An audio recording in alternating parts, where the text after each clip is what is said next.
pé de rua. Sempre sozinha acompanhando. Meu nome é Daniel, questão minha mãe me deu, né? Mas meu apelido primeiro foi defunto. E desde defunto virou necrose, coisas relacionadas à morte, e eu acabei como me apropriando do arcano 13 da morte e entendendo que morte é transformação também. E a resposta seria o que eu sou. Eu exatamente não sei o que eu sou, senão um ser humaninho aqui, um rapaz latino-americano como o outro, né, parafraseando. Mas eu trabalho com arte mesmo assim, tento sobreviver com isso e com outras coisas. Acho que é isso. De manhã é só ressaca, jogada na laia, se envolve com estralha, a noite é uma uva. Realmente é uma pergunta difícil, né? Mas você jogou assim algumas possibilidades de outras áreas e eu fico pensando também que também são artes, né? Tipo assim, o futebol, o desporto em geral, os jogos, as brincadeiras também, tudo é meio que arte. E se seguindo essa lógica aí, eu pensando, pô, é arte porque só ela, né? Tipo, a maneira de fazer as coisas, eu acho que procede como arte, assim, tipo, até uma matemática, até o que diriam, sei lá, exatas, seria também arte, né? Formas de expressar, de manifestar uma ideia. Mas assim, dentro do que se pensa arte, né, que fala, sei lá, as 7 grandes artes, ou pintura, não sei o que, né, cinema, toda essa questão que hoje se confunde muito com a indústria de entretenimento, eu acho que foi uma coisa meio que, por exemplo, eu não escolhi de fato assim, vou escolher viver de arte, até porque aqui desde que eu cheguei aqui em Brasília eu fui garçom, fui entregador, tipo, não que eu queira viver da arte, né? A gente vive para a arte. Então é uma coisa que eu não consegui escolher não, foi a vida que se manifestou junto assim. Eu disse, não, é uma coisa que não angústia eu vou procurar, sabe? Tanto consumir quanto produzir, que não sei se essas são as melhores palavras, consumir e produzir, mas está em voga no momento. Mas no momento assim eu me sento. Eu comecei, de fato, se for falar por que a arte, eu comecei pichando, assim, 13, 12 anos. E até o processo de pichar não necessariamente era artístico, né? Era tipo, era aventura no meio ali, você saía, um moleque de 13 anos, pegava uma lata e eu vou riscar ali, porque achava aquilo magnífico. Se confundia até com outras atividades, né? Tipo skate, sei lá. Se confundia, tanto que até hoje, né? Tatuagem, tipo, a cultura de rua era toda difusa, uma coisa entrando na outra, assim, né? A gente não separava direito, eu vou ser isso, aquilo, outro, tentava vivenciar tudo ao mesmo tempo, sei lá. O próprio hip hop é um pouco exemplo disso, né? De ter os 4 elementos, dança, é tudo ao mesmo tempo, a manifestação conjunta. E eu acho que foi meio que tudo junto, esse skate, surf e o grafite também. Eu lembro que eu devia ter uns 10 anos, e eu vi um grafite do Guga Baigon em Natal, tipo, numa loja de tatuagem. E também, mexeu muito no meu imaginário. Caraca, como é que eu vou fazer isso aí, velho? Tipo, que já era um estilo new school, assim. Eu via pichação, eu via assim, mas não era aquela coisa que... Mas aí era um desenho gigante dele. E isso aí também, eu lembro que foi um gatilho tremendo, assim. E na mesma época também era doideira, que dá um exemplo assim que é absurdo, mas o fliperama, né? A cultura do fliperama, uma coisa que nem existe mais, mas isso aí tava também no meio, né? Tipo, eu acho que era amalgamado. Eu lembro que tinha um flipper na rodoviária também que mexia muito no imaginário. Pra mim era tudo meio que junto, né? A cultura, no caso, cultura de rua. O estúdio de tatuagem que tinha, que era um pouco, eu passava e ficava tatuagem, doideira, isso aí, massa demais. O surf, o skate, o grafite, no caso a pichação, depois eu consegui um spray que eu achei, meti um picho no lugar. Já devia ter uns 12, 13 anos. Opala, que eu ainda tô jogada na laia, se envolve com os tralha. De pensar que tudo era possibilidade. Eu acho que foi... Chegou um momento que eu pensei que não, tudo era possibilidade. Eu acho que eu fiquei pichando, fazendo grafite em Natal até uns 17 anos assim, 18. E aí começou a 18 anos, começa aquela crise lá. Se você não entra num curso superior, aí os meus pais já ficaram, né? Que aí vai fazer o quê? Vai trabalhar, vai fazer o que da vida? Vai só vagabundar. E eu lembro que eu entrei no curso de design gráfico, do Senac e tal. Aprendi algumas coisas, né? Tipo, o curso que era longo. Mas ainda assim eu tava meio lost, perdidaço, assim. E aí eu lembro que com 18 anos também, ia fazer 19, eu fui pego pintando e deu ruim, assim, de ter que assinar. E no assinar eles falaram, ó, se for pego de novo, aí você pode dar ruim pra você e tal. Tive que pagar serviço comunitário e nessa época eu parei de pintar rua. E também foi na época que eu decidi ir morar no Amapá, né? Eu acho que quando eu decidi ir para o Amapá, foi ali meio que esqueci um pouco minha origem, vamos dizer assim. Se abrir para uma possibilidade nova de vida, meu tio me chamou para ir para lá. E lá eu conheci outras pessoas e eu acho que foi lá que as coisas, né, catabolizaram. E lá que eu aprendi a editar vídeo também, que eu acabei caindo junto com a galera que trabalhava com vídeo.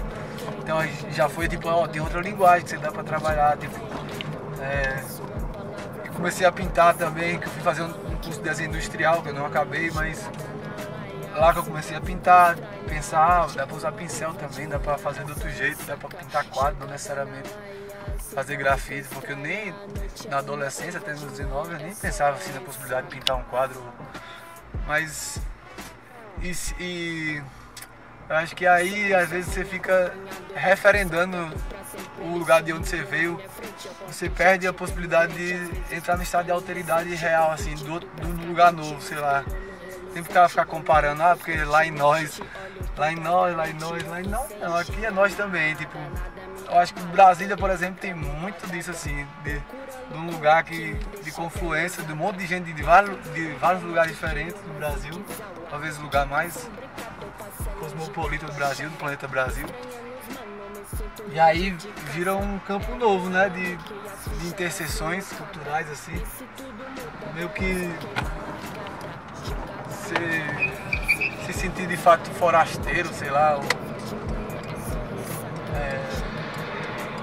sem esquecer um pouco de si, que eu acho que aí vai lá pro esquecer um pouco de si, tem um pouco disso, esquecer um pouco de si, esquecer de si para lembrar do que se é mesmo, de um grande espírito. Aí entra até num caráter místico, religioso da arte, que eu acho que se perde muitas vezes quando pensa mercadologicamente. Pra me lembrar da raiz que corre minha veia. Perigo pra quem? Qualquer coisa eu carrego a faca onde te convém. Então mantenha a sua palavra, fumo back. Eu acho que isso aí, eu acho, mas na real é a tese de outra pessoa, da Ruerik, que é uma família russa do começo do século, que eles tinham uma tese chamada Agni Yoga, né? E no Agni Yoga, que era cultura universal, dizia que a cultura é arte, ciência e religião, tipo um tripé que tem que estar junto. Quando você faz ciência sem religiosidade, sem arte, sabe, você perde. Quando você faz arte sem ciência, sem religião, quando você faz religião sem... Então essas três coisas, a arte, a ciência e a religião, elas tem que estar sintetizada no processo, assim, para ser integral, sabe? Você tem uma potência integral de transformação mesmo. Que aí fala, a arte transforma, o esporte transforma. Deu o exemplo do esporte porque eu também acho que os esportes, os jogos também tá encarcerado no processo artístico, assim. Por mais que a cultura de competição tenha bagunçado um pouco esse senso, sabe? Raras às vezes eu tenho, assim, a ideia antes, sabe? A ideia sempre acontece eu fazendo, então aí volto lá para aquela ideia lá de se esquecer, tipo, esquecer-me, né? Esquecer do eu, da identidade, daquilo que eu acredito que sou eu, tipo, eu sou isso, sou aquilo.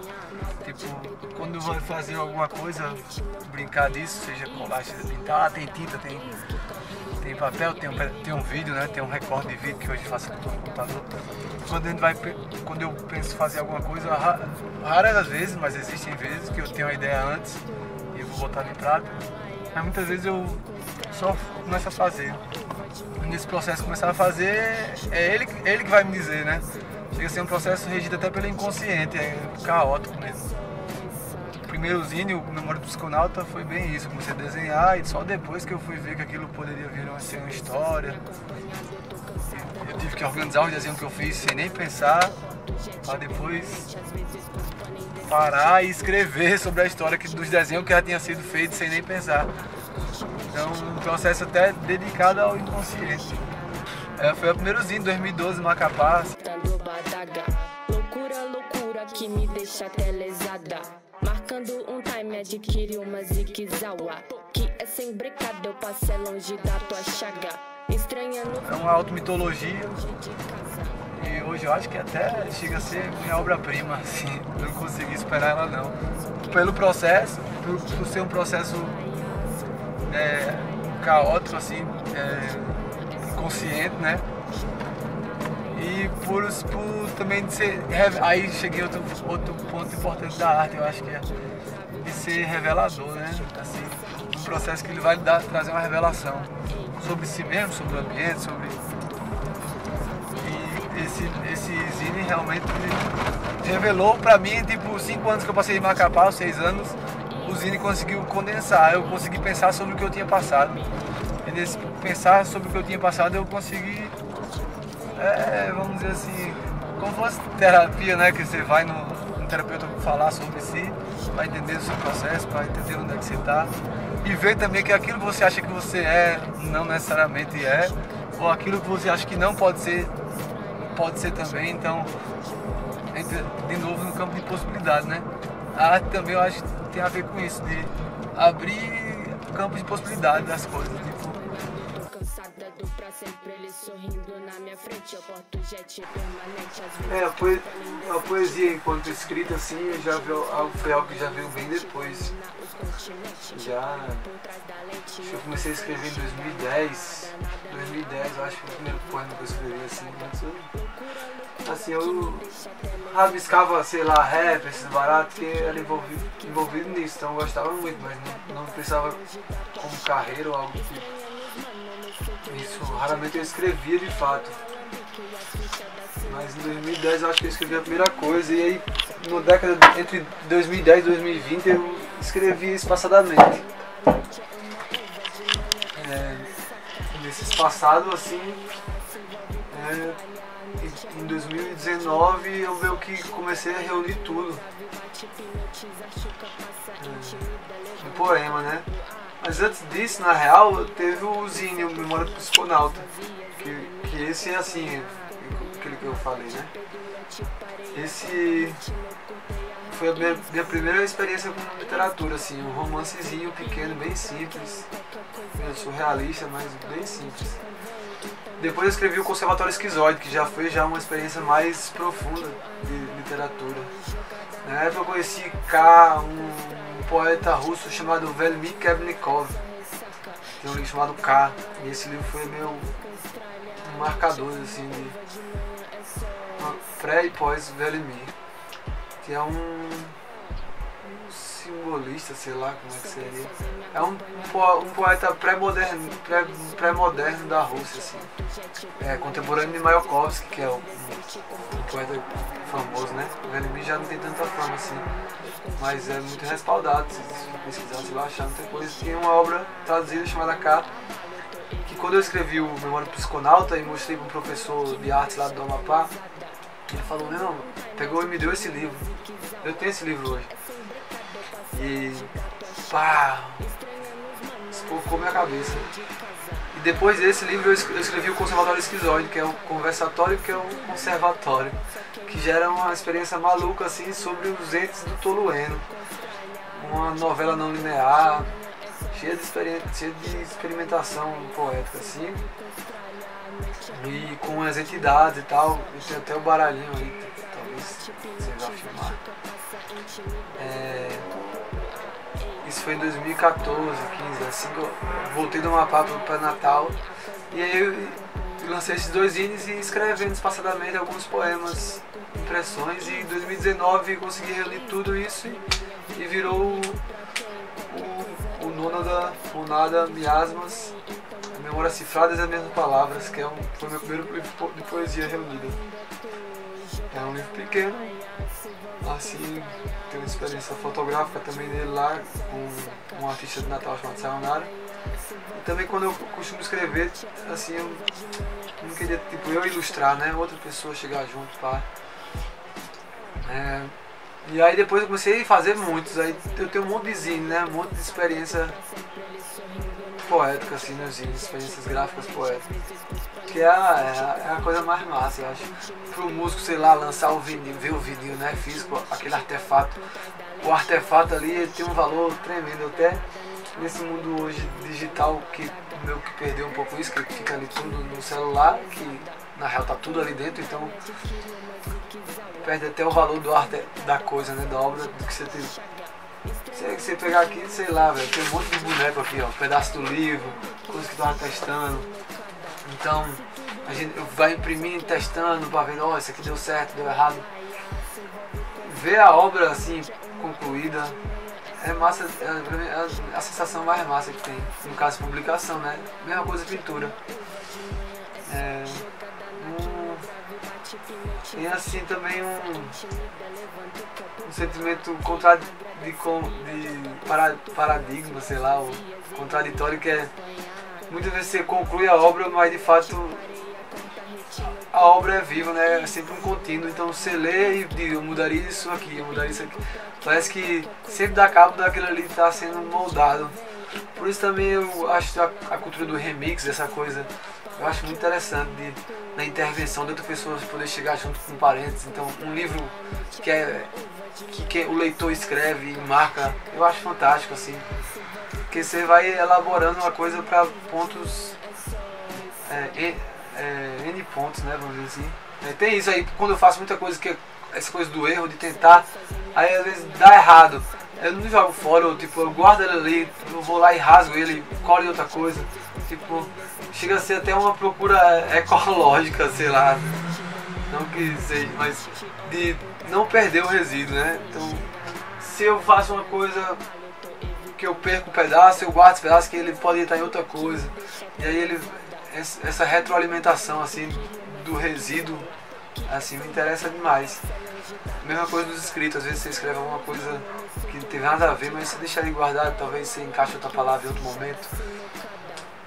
Então, minha própria tag, né, eu assino hoje Necrozi, porque Ramelzi, né, na época eu estava pesquisando, na época do Necropédia, de uma grande exposição que eu fiz em Natal, estava pesquisando e achei o Ramelzi, isso em 2016, 2015, 2016, eu encontrei esse artista e, tipo, ele tava falando uma coisa que eu tava procurando, tipo, eu tava no vestígio daquela coisa que ele já tava falando, então, nisso eu já, tipo, poxa, eu tô no mesmo caminho da outra pessoa, então, eu vou assinar Necrozi em referência a essa continuidade de relato, né, de correlatos, assim, eu vou continuar uma ideia dele, que é um pouco como acontece na academia também, né, no processo científico acadêmico, as pessoas vão citando e tal, você continua corrente, logo ninguém cria nada assim, de fato, ele veio de outra corrente, por aí vai, e aí você vai tendo uma ideia, um estalo maluco, e você acaba sabendo que não é sua, né, se chegou a você, passou por você, e aí quanto mais você é também aberto quanto a isso, mais esse negócio reverbera e atinge outras pessoas, assim, de maneira não mesquinha, vamos dizer assim, né? Pras cadente, me inspiro no reluzente, dominar os continentes. Te olho por trás da lente, eu tô sem enxergar nada, nada me abala, eu tô evitando badaga. Loucura, loucura que me deixa até lesada. Bom, desde que eu fui pai, assim, as coisas mudaram um pouquinho, assim, eu não... acaba que o foco é outro, assim, eu virei um satélite, né, assim, mas não para, né, tem muita coisa, tem muitos zines, assim, encaminhados, eu acho que uns 4 zines, não são poucos, que estão quase prontos, só eu sentar um pouquinho, organizar as ideias com outras pessoas. E também meu foco hoje é muito me juntar com outras pessoas, né? Vou fazer agora com o Natan. Tem esse livro agora, o Taguatinga, que ele tá lançando, que é com o Domo, um fotógrafo daqui, mas tem um quase pronto com o Natan, que é um fotógrafo de Natal. E tem outro com o Thales Pessoa também, que é outro fotógrafo de Natal. Tem o Reservatório Esquizoide, que tá para lançar agora, eu fiz um pré-lançamento na Motim, que é uma continuação do conservatório, né? Um anexo. E tem uma exposição para fazer com Sara, aquelas obras, umas pinturas que eu fiz nesses tempos com Sara, que foi muito massa. Então, assim, você perguntou essa coisa de mestre e tipo, ela se mostrou mestre, assim, um bebê, né? Sabe lá, daqui a 10 anos as coisas estão muito assim, eu sou esperançoso só a longo prazo, a médio e curto prazo, e quando eu falo longo prazo é 30, 40, 50 anos, porque de fato eu acho que as coisas vão ficar mais caóticas, assim, as coisas não tão fáceis, vão ficar mais difíceis para a maioria das pessoas. Eu acho que cada vez mais eu penso sobre a ideia de desmistificar a cultura.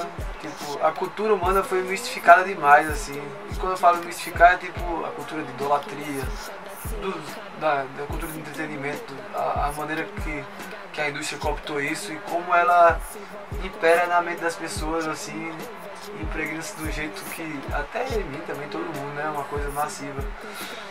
Noite é uma uva, de manhã é só jogada na no grave, bate, hipnotiza, chuca, passa, intimida, levanta o copo pro ar, ei, agradece a bira, joga pro santo por nas suas vazias, ele me acompanhar, maldade perdura, te pareia, corta a retina, eu cortei a raiz, pra me lembrar da raiz que corre em minha veia, perigo pra quem, qualquer coisa eu carrego a faca onde te convém, então mantenha a sua palavra, fumo back, segura a pala, que eu ainda tô jogada na laia, se envolve com estralha, a noite é uma uva, de manhã é só ressaca, jogada na laia, se envolve com estralha, a noite é uma uva, de manhã é só ressaca.